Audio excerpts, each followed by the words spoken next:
Welcome to the Donut Racing Show, everybody, where we bring a dive bar urinal cake mindset to the solid gold toilet podium of Formula One racing. I'm sorry for the visual. Yeah, thank you for that. Thank you for apologizing, please. My name is Nolan Sykes. I'm joined by my two co-hosts, my favorite auto journalists, and authors of Racing with Rich Energy. Buy the book if you haven't already. Elizabeth Blackstock and Alanis King. Hi. Good morning. Good morning. In today's episode, we are celebrating the end of tax season by talking about everyone's favorite topic, tax fraud in Formula One. But first, how was everybody's week? How are we feeling? I'm in a great vibe right now. Okay. I went to MotoGP at Circuit of the Americas this weekend. I had a stunningly fun time, and I got a tattoo. It's a little cactus. They have a tattoo flex box. That's like awesome. a shipping container on the track now to do tattoos live. So That's wonderful. I had to hit it up. I have already selected my time slot for the Formula One United States Grand Prix this year. So I'm getting another one. That's awesome. I don't usually watch MotoGP, but this morning, perhaps in preparation for this episode, I watched the MotoGP highlight video. Is it normal for that many people to crash out of a race like that? No, not really. Like, for some reason, I feel like it's become very prevalent this year. Part of it was, like, obviously they've introduced sprint races in MotoGP. So every single weekend has a sprint race, which has resulted, I feel like, in a lot of extra crashes just because you have 10 laps to do your thing. And then you have, like, 20 laps to do the race. So everyone's just, like, all hepped up on energy and ready to fight. I want to say that 12 out of 20 riders finished the main event this weekend, which is like an insane rate. That would be spectacular in Formula One. But it was just every 2 or 3 laps, someone's front got away from them and they fall off the bike. Pretty interesting. I'm going to have to keep watching that. Alanis, how was your weekend? You had a car on loan this weekend. I did have a car. It's currently in my driveway. It's a Lamborghini Urus. They are going to pick it up in about 10 minutes. So I'm going to have to run out of this podcast. And what they do is they drop it off from a trailer and then they pick it up on a trailer and they drive it away. And usually it's like a single car trailer, not a big deal, right? Mm-hmm. So the guy calls me and he's like, hey, I'm close to your house. Is my trailer going to fit in your neighborhood? And I was like, yeah, it's fine. People do it all the time. He pulls up in an 18-wheeler. And I was like, oh, that's not the size I was expecting. No.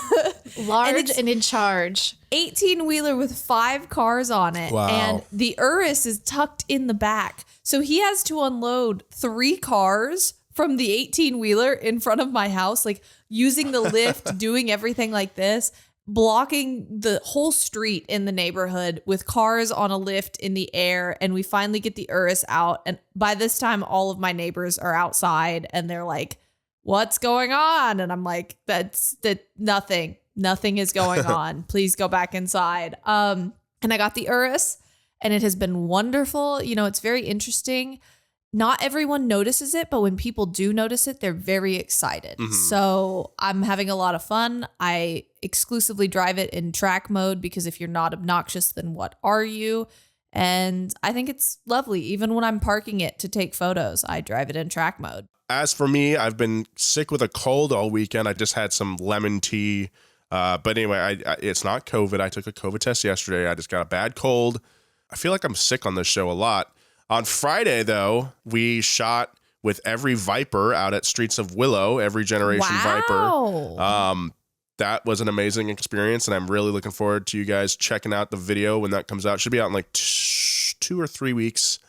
So keep an eye out for I Drove Every Viper coming to your eyeballs soon. That is so exciting. Last thing about cars, do you know what I get to drive next month? Ooh. Let's guess. It's a slingshot. No, it has a very weird engine and it's a big one. Big in pop culture, car culture. I'm going to let Nolan get one guess. Older car. An RX-7? No. Yes! Okay. FD! Hey, you that's got cool. it. Exciting. I'm going to go drive an FD RX-7 next month. That's and I am sick. so excited. So Like stock or... I don't know. I have no idea. All right. No clue. Surprise. It's a surprise. I'm so excited, but that's what I'm doing. That's and rad. It sounds like we're all doing great. We're We thriving. Everything's great. We're thriving, except it's tax season. Yes, it is. Yeah.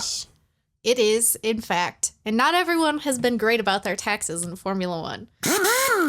Here in America, tax season is just winding down. We are all desperately trying to figure out how much money we owe the government so we don't accidentally end up committing a federal crime. Ooh, should we actually explain for our international listeners if they don't know how taxes work in America? Is that like, do people know how taxes work in America? I don't even know how taxes work in America. Hey-o. Yeah, I live here. Okay. So basically in America, what happens is every year, April 15th or around there, it's time to pay your taxes. And the government knows how much tax you owe pretty much. Mm-hmm. And they go, okay, how much tax do you think you owe? And then you have to use these like services that cost you a couple $100 to put in all of your information and pop out a number. And the service is like, that's probably right. And you're like, I have no idea if that's right. And then you turn it in and you pay the amount you're supposed to pay. And then the government can audit you and say, no, you did it wrong. Penalties. It's this whole system where these tax companies basically lobby the government because they make a lot of money charging you to use their services. And they tell the government, nah, make them use our services. The government technically has a free service you can use to file your taxes, but it doesn't like carry any information over from your previous year. So you have to input all that manually again, whereas it really is just way more convenient to use one of these third-party tax services. But they do charge. I think I paid like $120 or something. I'm not proud of it. I'm not happy. I paid $500 last year. That's because I have an international husband. Oh, that is international horrific. husbands. It's kind of like that's what we call our F1 drivers here. They're our international husbands here on the show. That's so true, Nolan. Wow. Except they don't cost us $500 for tax reasons because sometimes they don't pay their taxes. No, let's talk about that. And that's what we're doing here today. I think thankfully we don't really make enough money to warrant the government's watchful eye the same way that Formula One drivers do. Not yet. Not yet. We're not Lewis Hamilton over here. But soon, one day. Formula One is a multi-million-dollar sport, so it's pretty much a given that at some point in its 70-year history, folks along the way will have had some questionable run-ins with the law as a result of money. Today, we're going to talk about some of the very fun examples. Part of what makes money such a sticky topic in F1 is the fact that many drivers make liberal use of tax havens, and that has made a lot of people really mad. Countries like Switzerland and principalities like Monaco have been welcoming highly paid athletes for ages, thanks to their favorable tax rates. And this has subjected a lot of drivers to a lot of criticisms. We could argue about that all we want, but it's easier to just quote three-time F1 champion Jackie Stewart's autobiography, "Winning is not enough," on the matter. For all its glamour, my sport was also incredibly dangerous, and this reality forced us to make another hard decision, to leave Scotland for Switzerland. Our move was prompted by the reality that, as a top-rate taxpayer in 1968, I was paying 93% income tax. I was keeping 7 pennies for every pound I earned. If I had been a high-flying business executive likely to earn a substantial salary for years to come, such high taxes would have been onerous, but maybe sustainable. As an F1 motor racing driver with no cash reserves and maybe 5 or so good earning years ahead of me, there was simply no way I could make provision for my family if I was killed or involved in a big accident. The only way I could give security to my family was to move and live in a place where we would keep more of my income. Honestly, when you put it like that, I hate that I was like, I get it. Yeah. But also, I get it. I get it. Is that the most morally commendable option? That's not for us to say. But the main thing is the controversies about taxes in F1 have been playing out in one form or fashion for years. But when it comes to the juicier side of tax scandals, we'll start off with recent history. Formula One drivers and other racing personnel were named in both the Panama Papers and the Paradise Papers, both of which were massive leaks of data that incriminated tons of super rich people in tax fraud, tax avoidance, and other forms of corruption. I think it's so interesting that you could do tax avoidance by accident in America. I'm just thinking about this right now, and I'm just like, damn. Yeah. I hope I never get accused of tax avoidance. If you're listening to this, don't come after me. But not everyone named in these papers was always directly tied to financial scandals, but the threads around the shell companies and the offshore accounts and the international motorsport got pretty tangled up, right? So 2016 F1 world champion Nico Rosberg. This is my guy. This is like the weirdest dude in the world. And he was listed in the Panama Papers. Hello, Nico. At the time, his management and lawyers really stressed that this was not because Rosberg was engaging in tax fraud. Instead, it was because he had formed a shell company with a company called Mossack Fonseca in order to engage in international business. And the threads of Rosberg's company registration ultimately traced back to Mossack Fonseca, and they were really wrapped up in this. Nothing more was ever released regarding any potential wrongdoing by Nico, but the fact that his name was listed in the papers really subjected him to scrutiny. At the time, the International Consortium of Investigative Journalists stated that some Mossack Fonseca accounts were engaging in bribery, arms deals, tax evasion, financial fraud, and drug trafficking. Rosberg mostly just seems like he was unfortunate enough to go to this company to create his shell company. He's just goofy. There's nothing more than that. I was just like, I can't see Nico Rosberg committing any sort of fraud. I can see him stumbling into disaster, but not intentionally causing chaos. The only crimes this man commits is crimes to culture, crimes against my eyeballs for his YouTube channel. Yes, that's the only thing he really does. Nico Rosberg is not capable of these things.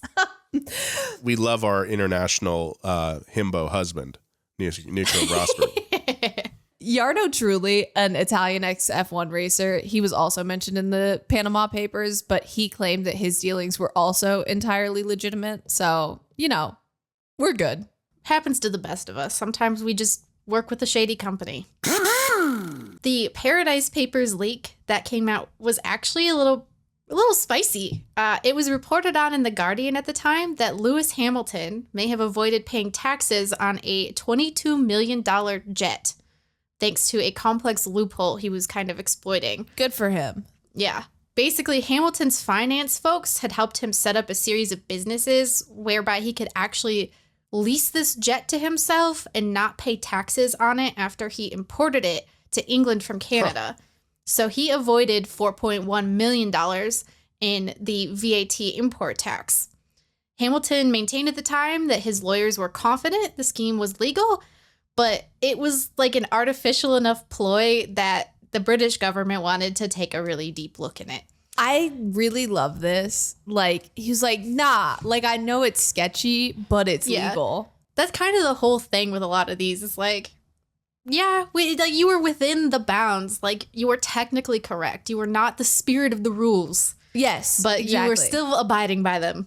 The whole Hamilton Paradise Papers thing brought up a lot of scandal at the time, because a lot of people have a lot of things to say about every single thing Lewis Hamilton does. But this specific issue regarded the allegiances that a driver owes to his home country. Oh, no. Yeah. So the boxer Tyson Fury, for example, made a big stink about the whole thing, saying, quote, "Unlike Lewis Hamilton, I live and pay taxes, which went up to £9 million last year." So a lot of people were very upset that he wasn't paying his taxes and doing his due diligence for his country. I feel like if I paid $9 million in taxes, the last thing I would tell everybody is that I paid $9 million in taxes, because that just insinuates that I have so many other millions. Yeah, exactly. The people won't need to know that about me. Yeah. Yeah, so Hamilton defended himself by saying he does pay taxes in England, but the fact that he earns money internationally means he pays taxes all around the world as well. It's a whole complex thing. Tax fraud. It didn't happen here. But could have. Lewis is one of my guys. We know this, but I think it's still important that we talk about stuff like this. Everybody knows we're getting screwed anyway. All these, quote, loopholes, I don't really see them as loopholes. I see it as okay, this is the system that rich people are wealthy enough to use, perhaps I could set up a company to loan or lease my car to myself, but I think that would probably take some substantial capital to set something like that up. Anyway, that's besides the point. It would also take a lot of brain power Yeah, and like and I'm busy. expensive people you would have to pay. Like I got stuff to do. Yeah. You know? And You got to have like a manager to manage all of the sub people you have Yes. managing all That's your right. other affairs. And I'm not making We're enough too money busy. for that. I can barely even manage We're myself. too busy Yes. to commit light fraud, you know? light fraud. A current team owner in the F1 grid has also been jailed for tax fraud. Oh, I love this. Prior to his team ownership, Gene Haas was caught up in a tax scandal that earned him a 2-year prison sentence. Haas was arrested in 2006 after, quote, allegedly orchestrating a scheme in which approximately $50 million in bogus expenses were put on the company's books in an attempt to avoid the payment of more than $20 million in federal income taxes. Aside from filing false tax returns, other allegations include witness intimidation and conspiracy. This was all done via Haas's automated machining company, Haas Automation. His arrest was, of course, way before the Haas Formula One team was even a twinkle in his eye, but Gene Haas had already dipped a toe in the motorsport world with his NASCAR program, and his criminal record obviously didn't discount him from putting together a fairly functional F1 team.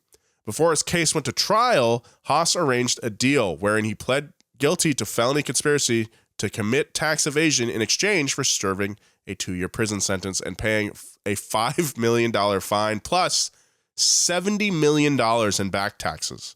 I love that he had this laying around in order to pay these things, but like didn't want to legally do I them. know. It's crazy. Always have your paperwork in check, I say, which is why I waited until the day before my license expired to make a DMV appointment and handle that. Nolan, you literally Hey. drive for a living. I know, but it worked out. It's fine. Nolan. It did. I got that temporary license thing that said, "Hey," the DMV gives you that little slip where it's like, "Hey, this dummy went to the DMV. He still has a license. It's all good. Nolan. It's fine. I have it now." Very disappointed with how the picture came out too, because I had to take a new picture. And I was like, I'm just gonna have a neutral face. I got the license in the mail, and I look terrible. It's bad. Anyway, Oh, I didn't know when I was like 16. I thought you had to pose for a driver's license photo like a mugshot. I didn't know that you could smile.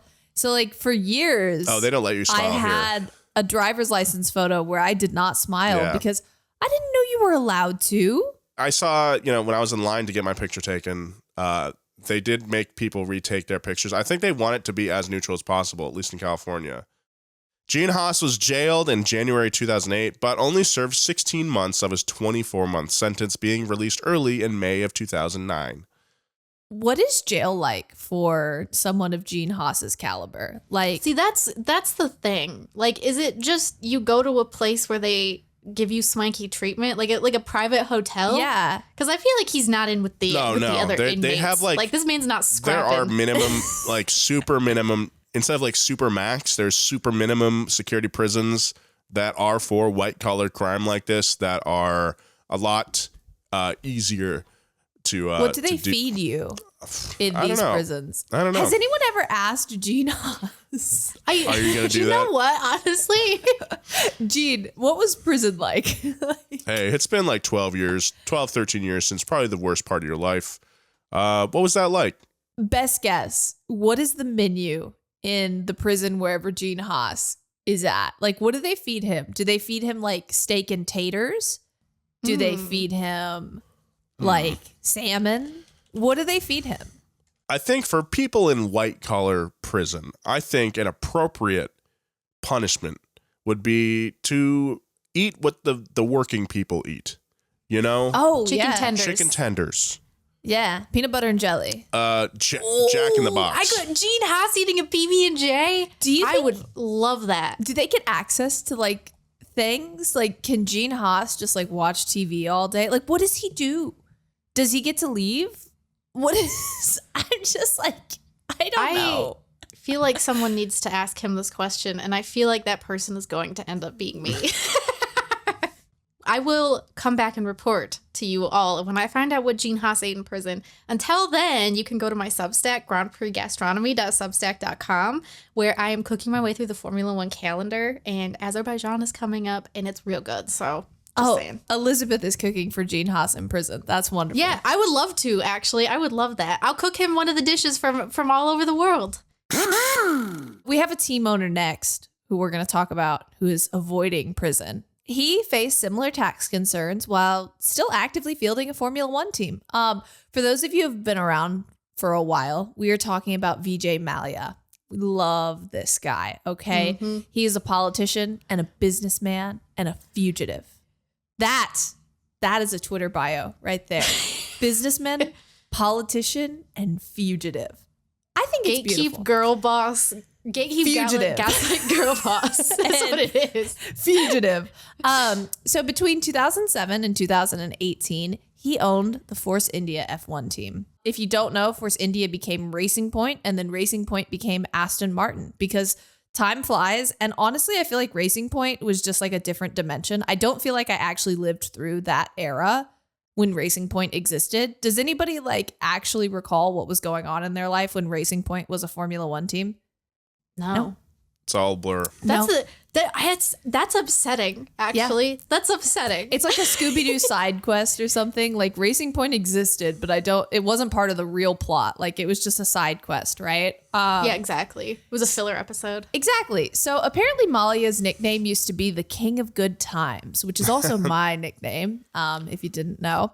So you're probably able to guess he was not the most financially savvy. He did a lot of stuff. He's been actively embroiled in financial scandals since 2012, but things really heated up in 2016. In March of that year, Mallya moved from India to Britain, citing the fact that he wanted to live closer to his children. Isn't that sweet? Don't we think that's really sweet? How kind of him to do that, to make that sacrifice. I mean, he wanted to be by his children. No, that wasn't it. It turned out that 17 Indian banks were trying to collect more than $1 billion from him. So Mallya just like fled and he was like, I'm going to go hang out with my children. It was really because he owed $1 billion. And he used this $1 billion to gain significant stakes in a bunch of companies. That kicked off a deeper investigation into Mallya for other charges, including financial fraud and money laundering. So, not exclusively or exactly tax fraud, but this guy was engaged in so much questionable business that his taxes were also impacted. I love it. Why not just take out a lot of loans and buy a lot of companies and use those companies and throw parties and be the king of good times? Like, he lived it up. That's the thing, is like, life is short, okay? Do your thing. He embodied the YOLO mindset. He really did. And the whole scandal is still ongoing. Mallya faces extradition, fines, and jail time. We don't know if it'll be the same jail that Gene Haas was in. We don't even know where Gene Haas was. He is yet to really face up to his actions, and he was officially declared a fugitive economic offender in 2019. And he filed an asylum request with the UK in 2020. The government had neither approved nor denied his asylum request yet. So it is effectively just given Mallya the opportunity to remain in the country in the state of limbo. Oh, weird. I don't think it'll be surprising for anyone to learn that Mallya's name was in the Panama Papers and the Paradise Papers. This guy's going 2 for 2. Sweet. There was a whole scandal. Like, I miss having Vijay Mallya around in the paddock. This dude was just in the paddock, like, committing crimes. That's the dream. I mean, you gotta admit, it's kind of cool to say I'm a fugitive who owned a Formula One team. It's kind of cool. Oh, and like, it's not like he's facing consequences, and it's not like he's having a bad time. England is not the best place to live in the entire world, but it's not awful. It could be worse. I dream of such a legacy. Fugitive, Formula One owner. Oh, incredible. Of course, we also have to point out that the fact that F1's longtime head honcho, Bernie Ecclestone, also faced allegations of tax fraud. Almost said tax frog.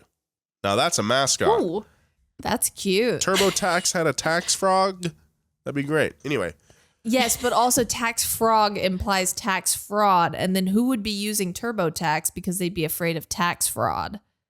Don't be a tax frog. Use TurboTax. Exactly. Slogan's there done. you go. Hire us. Don't be a tax fraud. Use the tax frog. Yeah. Hey. Oh, no. All right. Ecclestone's whole life basically became embroiled in scandal during his later years of F1 ownership. This is, after all, the man who was willing to give Hitler the benefit of a doubt, But one such scandal was financial fraud. If you want to know more about this guy, we have a whole past cast episode on Bernie Ecclestone. Weird guy. He's a weird guy. I mean, he has said some of the most atrocious things Yeah, definitely. ever. Basically, Bernie Ecclestone faces a single count of fraud by false representation after the UK tax authorities found he had over £400 million of undeclared assets overseas, effectively meaning that he hasn't paid taxes on any of those things.